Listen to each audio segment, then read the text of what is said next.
Okay, hello guys. You're welcome to another episode of Lex View. And today I'm having with me, Chimamanda Augustine.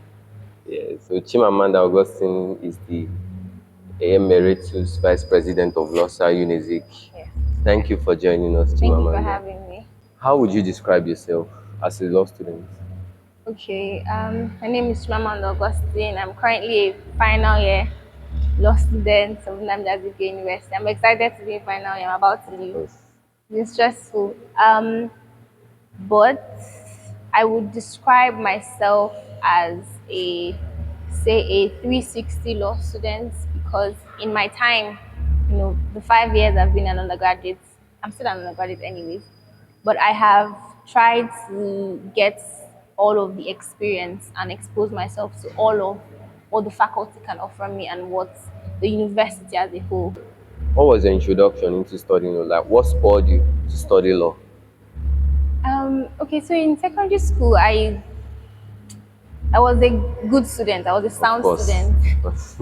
in both areas, whether I was commerce, science, or arts.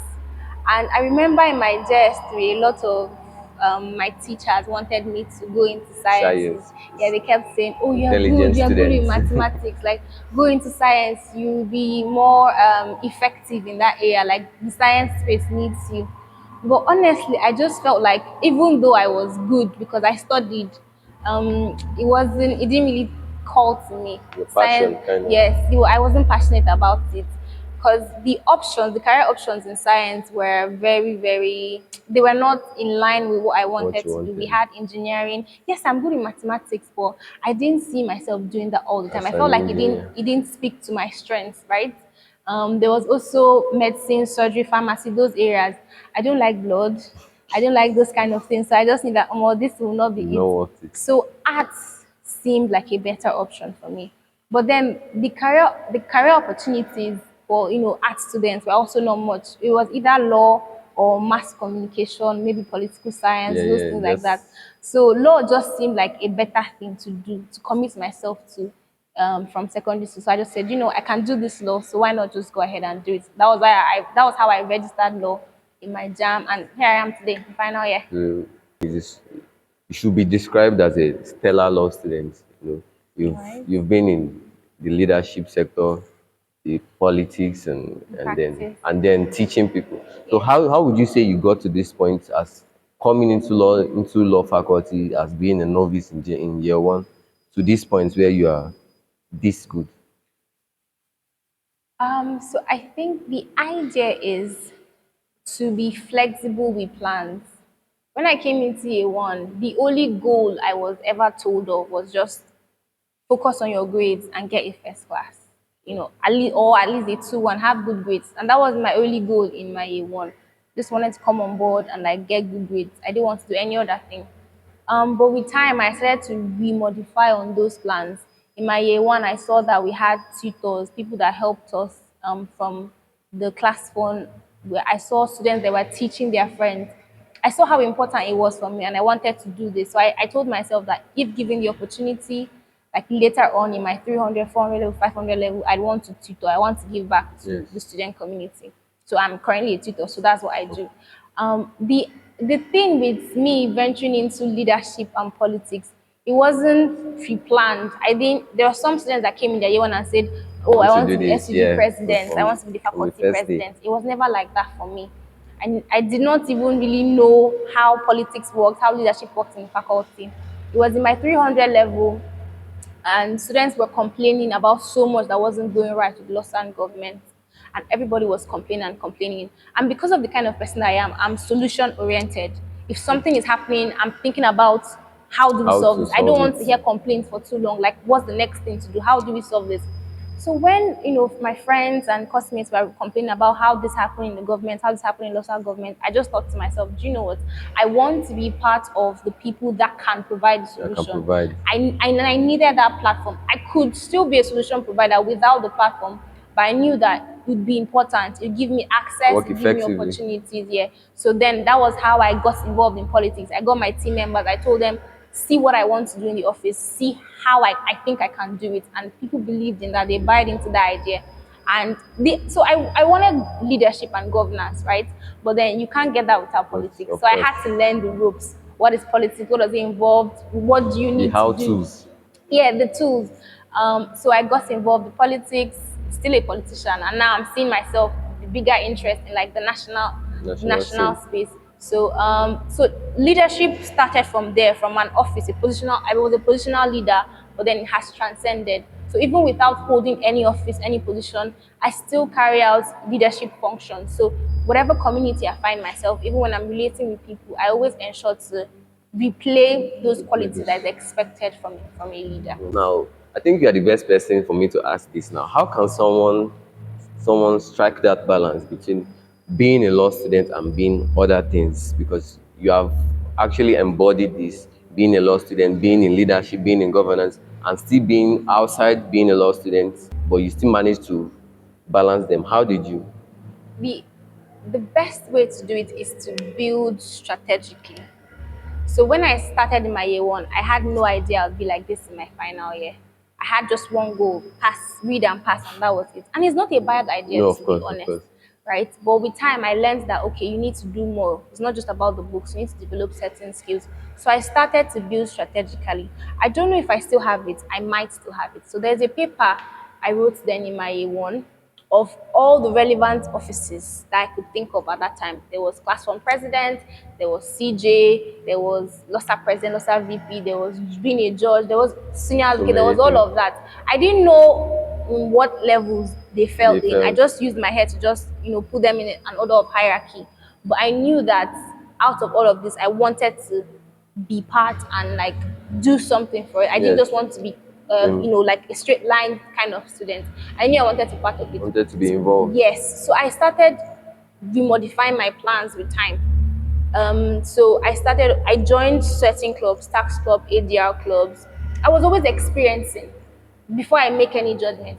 There's some decisions I made in my 200 level that the me now will said, oh, it wasn't important, but I will see the benefits tomorrow. For instance, I say, oh, I wanted to do arbitration as an elective course. Now I'm thinking, I don't think I should have done arbitration Yeah, as an yeah. elective course. I probably should have done something, maybe Energy. energy or something like that. But then I You experienced experience it. it, right? I Experiment. experienced it. So I was always looking for experience. And I think once you get that experience, you can then make informed decisions. You can't just stay in your room and say, this law, nothing even happens in Nothing. this law. Yes. People are not getting paid in this law without experience, or I don't even know what I'm doing in this law. I don't know what area of law to specialize in. Without experiencing, you're not going for club meetings, you're not in chamber activities, you're not attending multiple competitions, you're not, networking to meet other people, you're not going for conference, you're not giving yourself opportunities and experiences for you to make proper decisions. Sure. If you don't do that, you will not be able to move up the ladder. Upward. So the idea is just get experience. As you're getting experience, you're getting exposed, you are modifying your plans and your goals to just fit in with what is best at the With time. time. But then have a direction that, okay, this is what I want to do. But then as time comes, with the experiences that you have, you're now remodifying, oh, this is better, Make better this will fit decisions. into my plan. That's why now in final year, if you ask me, oh, what I want to be after I leave school, I can tell you. But there are lots of my classmates that they don't know. And it's not because there's nothing for them. Of It's course. not because law is not for them. It's just because they've not experienced Experienced law it. as much as they should. If you say that, oh, I got into the faculty of law because my father forced me to, I think I want to be a footballer. There's sports law for you. Do you get? There's always something. Yeah, I don't know sports so much. I don't know what is offside and what is penalty. But you, as a guy that likes Interested in sports, it. imagine having the knowledge of sports and then the knowledge of Of law. law. You'll be a big shot there when you say, oh, you want to be a sports lawyer, and they'll pay you more, even more than the people that know land law and Of all those course. other things. Or you feel like there's just a lot. A The lot. foundation of law is so much for you. I don't think people should lose out on that opportunity. So just build strategically, gain experiences, make informed decisions, and then you can grow from there. You are a vice president, also the assistant FinSec, right? At your time. So how did those positions impact you and how did you use them to impact others? That's it. Okay, so I started off first as assistant financial secretary, and I think that was the first position I ever held in this faculty. Yeah. And that was also not planned. I think nobody else was coming for the position. The law sec chairman just said, Amanda, please, nobody wants to take this. Would you take? And then will you take the form? And I said, It was my friend. I said, I don't have money. He was like, just take it on credit. I'm like, all right, it won't do any bad. I hope I won't do so much work. So that was how I became assistant financial secretary. It was unplanned. But when I got into the office, I tried to learn about my responsibilities and see how best I could modify on that. My responsibilities were very just simple, just to convert the receipts from the bank, Yeah. the, from the tellers from the bank into faculty receipts. They were that simple, but I had to make it effective. So we are doing it on different days. Yes. So year one today, year two tomorrow. I was always reaching out to the cost rep to have it to inform people just to reduce the The workload for workload. myself and the fintech. So just like I said, when I came on board, I just knew that okay, these are my responsibilities. This is the best way to improve on it, and it impacted me because I got to see what it's like to be a positional leader, and I got to see firsthand what is expected of student leaders. And it also helped my decision when I eventually decided to run for vice president because I had seen what's in government, Yes, what yes. what You had happens understood behind already. closed doors. So I knew that I needed certain skill sets. I needed to build capacity in this area for me to do better if I wanted to be vice And you know president. what to be To, done. yeah, what is expected of being vice president. So after that, I became vice president, and I went on from holding those positions have impacted me in more positive ways than in negative ways because Sure. it's a responsibility. Being a leader is Yes. a responsibility, and you have to sacrifice a lot. So while my mates were in classes receiving lectures, I'd be running around for one project or one event that we have to do. I'll be trying to meet certain deadlines I've set for myself. So it really helped me to learn how to multitask. I'm sitting here today, but I have like five other Other commitments things. aside being a student. I have a chart on my phone and also on my wall. It's called my list of priorities. The first on my list is LLB. Then I have other things. Other There are like things. 7 of them. And as I leave certain positions, I leave certain commitments. So it taught me how to multitask. I'm a student. I'm working. I'm a leader in different positions.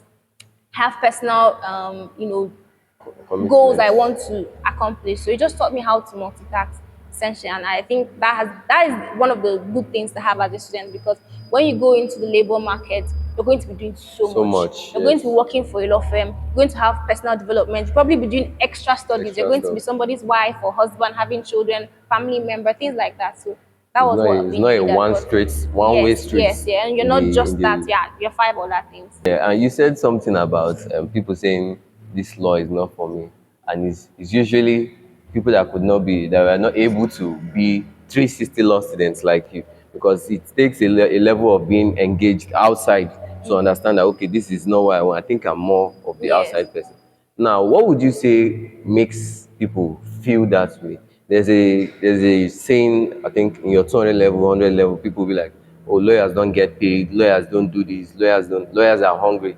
And they might even go as far as showing you examples of people they know. My uncle is a lawyer and he's not this. So they'll be like, I'd rather do this. What would you say caused those misinformation rather? I think the idea should be even if it doesn't work for this person, it can work for me. Define your goals and your level of success for yourself.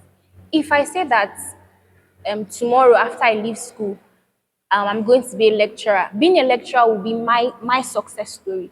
You'd say, I want to be a judge. Being a judge will be your Be success story. okay. So do things that will get you to that place. You have to know what you're looking for. And you can't know what's best if you don't Don't explore, right? explore. So you try as much as you can. You don't have to do everything. There's some things that come naturally to you. Maybe from your secondary school, you always know that I am a good debater, or you always know that I'm good when it comes to mathematics, or you always know that I've always loved music, right? So even if that's the thing, people think that being a law student automatically means you be a litigating Yeah, lawyer. yeah, yeah. That's what If you go into a field that you don't want to be in, you won't I succeed. want to practice. Yes, you will have to practice. Those lawyers that are not getting paid are probably not doing law the right way, that they don't see law as a business, or they don't have the knowledge of the law, they didn't learn the law properly, or they're not practicing law well, and they're probably not in an area that they should be. But you see lawyers that they found the area of law that they want to specialize in. They excel. They are being paid in dollars every month. They get there's money in this law. There's I money. keep saying it all the time. There's money in this law. You just have to find the area and then determine your level of success.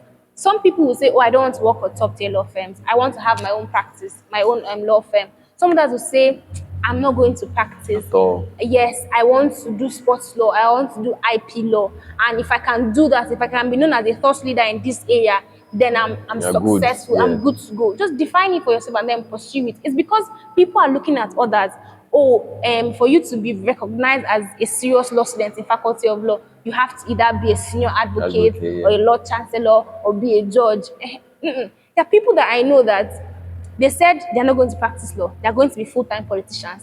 And you see them getting involved Doing in it. local politics. You call them the mastermind, you call them the jagaban, you call them this and that. They know, They that know. they want to venture into politics in the next 10 years. And then they go into that area. There are those that know that I want to be a litigating lawyer. So they spend time reading up cases. Every day they are reading judgments of the courts and judgments of, so it's just for you to determine what is What success you for you want. and then pursue it.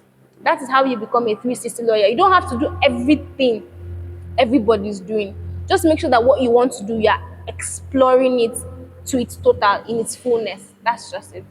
Yeah, that's very true, and I think a panacea to that is even though there is every field where you have some professionals not succeeding, but we should also point to the people that are That actually are, yes. succeeding. You understand? And if you are going to look at it well, the balance of people that succeed are Those more that are than not people that are even not succeeding. succeeding, that's But then true. we tend to fix our eyes on the negative part of it, and Yes. it consumes us.